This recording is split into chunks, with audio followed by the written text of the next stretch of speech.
Salut à toi l'investisseur adepte des crypto-monnaies, j'espère que tu vas bien. Dans cette vidéo, je souhaite te présenter le Fear and Greed Index qui est un indicateur puissant pour t'aider à devenir rentable sur les cryptos.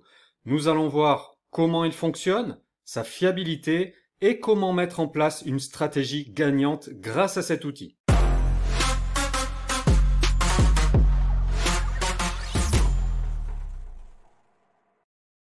Avant d'entrer dans le vif du sujet, je t'invite à liker et partager cette vidéo, à t'abonner à la chaîne si ce n'est pas encore fait pour nous encourager à continuer. Je souhaite également te dire en préambule que le Fear and Greed Index fait partie des 10 indicateurs techniques que nous proposons d'étudier dans la formation Bitcoin Indicators. Ceux qui l'ont déjà rejoint peuvent en témoigner. Cette formation va t'apprendre à détecter par toi-même quels sont les bons moments pour acheter et les bons moments pour vendre, ce qui est fondamental pour devenir rentable sur les cryptos. En réalité, acheter et vendre au bon moment, c'est la clé de la réussite. Donc je dis ça, je dis rien, mais ça ne te coûte rien de jeter un œil à cette formation et puis ensuite tu décideras si elle peut être utile pour toi ou non.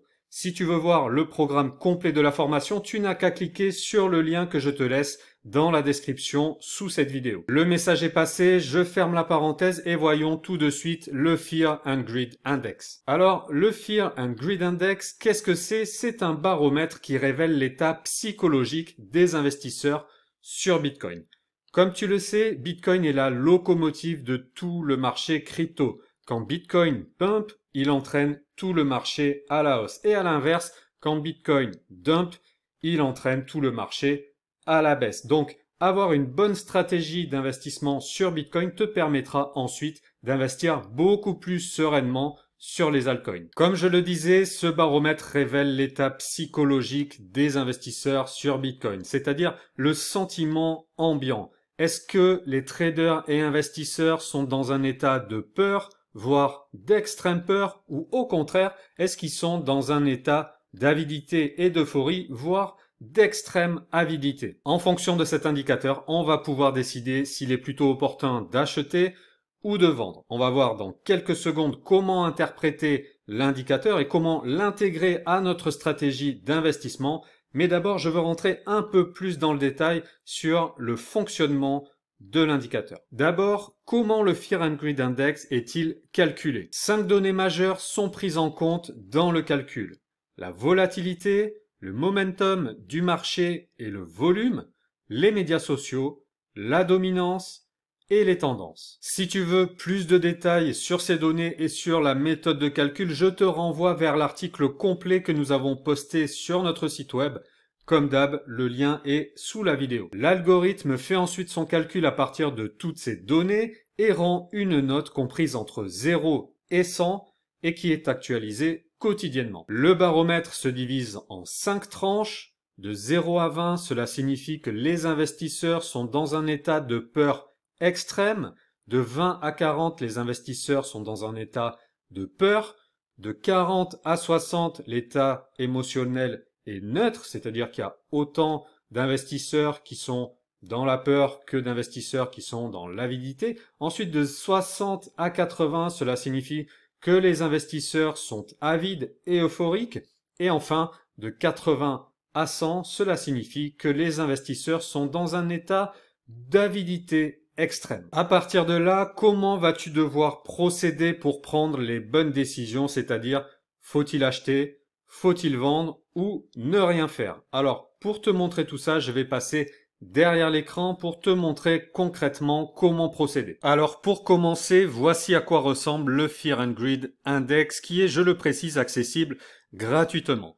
Vous avez ici le baromètre qui indique la note du jour. Au passage, je précise également qu'il y a souvent un décalage de 24 heures entre le moment où un gros move se produit sur Bitcoin et le moment où le score du Fear and Greed Index est impacté. Par exemple, si ce soir BTC connaît une forte hausse, la note ne sera pas impactée dès demain matin, mais plutôt après-demain matin. À côté du baromètre, vous avez un rappel du score, donc d'aujourd'hui, d'hier, de la semaine dernière et du mois dernier pour voir une tendance de fond. Ensuite, vous avez en dessous du baromètre un graphique qui est très intéressant et qui lit toutes les notes depuis 2018. Vous pouvez changer l'horizon de temps pour voir les notes sur les 7 derniers jours, sur le mois écoulé, sur les 3 derniers mois, sur l'année ou au maximum, donc depuis le 1er février 2018. Alors pour notre analyse, on va prendre ce temps-là, le temps le plus large, c'est-à-dire depuis février 2018 pour analyser les résultats plus en profondeur et en tirer les enseignements utiles. Alors globalement, plus le graphique s'approche de 100, comme ici, et plus cela signifie que les investisseurs sont euphoriques, ce qu'on appelle aussi FOMO, ça signifie que Bitcoin est suracheté et qu'une correction est probable. À l'inverse, plus le graphe descend vers 0, comme ici, et plus cela signifie que la peur s'est installée, donc que Bitcoin est survendu et donc qu'un rebond haussier est probable. Et il y a deux zones qui sont encore plus pertinentes, qui sont très pertinentes pour déclencher tes achats ou tes ventes sur Bitcoin et par ricochet sur tes crypto-monnaies. C'est quand l'indicateur est à 90 et plus, c'est-à-dire une zone d'extrême avidité, et quand l'indicateur est entre 0 et 10, c'est-à-dire une zone d'extrême peur. Donc tu vois que ça n'arrive pas tous les jours et c'est pour ça que le Fear and Greed Index est surtout pertinent pour les investisseurs de moyen et long terme. Si tu es trader intraday ou sur des petites time frame, ça va être compliqué d'utiliser le Fear and Greed pour tes prises de position. Alors, pour les élèves de la formation Bitcoin Indicators, j'avais préparé il y a quelques mois deux images qui permettent de bien comprendre. Sur le graphe, on voyait à l'époque 4 périodes où l'indicateur était à 10 ou moins. Ici, ici, ici et ici. Et 3 périodes à 90 ou plus. Ici, ici et ici. J'ai reporté ces moments sur le cours de Bitcoin et qu'est-ce qu'on voit à chaque fois que le Fear and Greed Index était en extrême peur à 10 ou moins?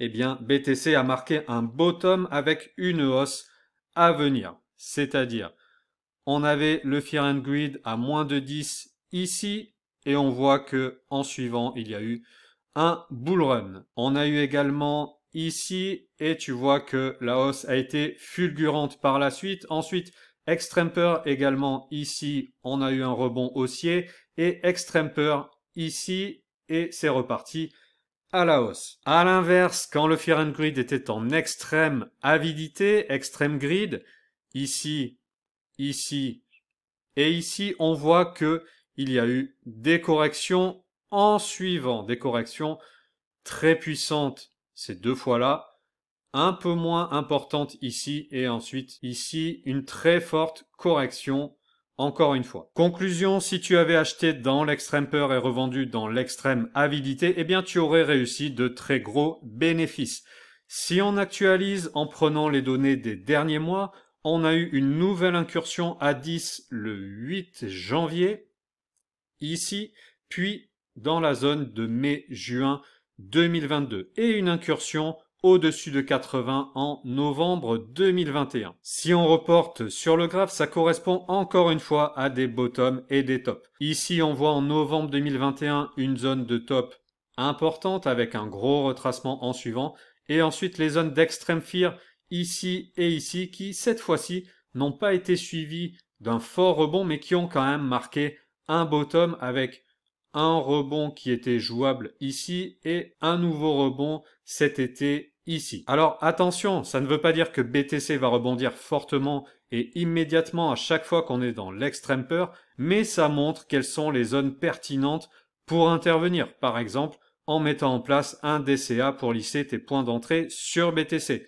en misant une partie de ton capital, donc chaque zone indiquant une extrême peur, on voit bien que c'est pertinent. Avant de conclure, je souhaite préciser que le Fear and Greed Index est certes un indicateur puissant, mais il n'est pas infaillible et il n'est pas toujours suffisant. Donc il peut être utile et il est même conseillé de le coupler avec d'autres indicateurs techniques, ce qui va te permettre d'augmenter tes chances d'être rentable sur les cryptos. C'est l'objectif de la formation Bitcoin Indicators qui te présente et explique le fonctionnement de 10 indicateurs spécialement conçus pour Bitcoin. Si tu es curieux, comme je l'ai déjà dit avant, tu as le lien sous la vidéo. J'espère que tu as bien compris comment fonctionne le Fear and Greed Index et comment l'utiliser pour tes investissements sur Bitcoin et sur les cryptos. Si ce n'est pas le cas, tu peux poser tes questions, laisser tes commentaires sous la vidéo, on y répondra avec grand plaisir. Et tu peux aussi lire l'article complet que nous avons posté sur notre site web sur ce sujet. Il me reste à te remercier pour ton attention. N'oublie pas de liker et partager, de t'abonner à la chaîne si ce n'est pas déjà fait. Je te souhaite de bons investissements sur les crypto-monnaies et je te dis à très vite sur Investir et Business.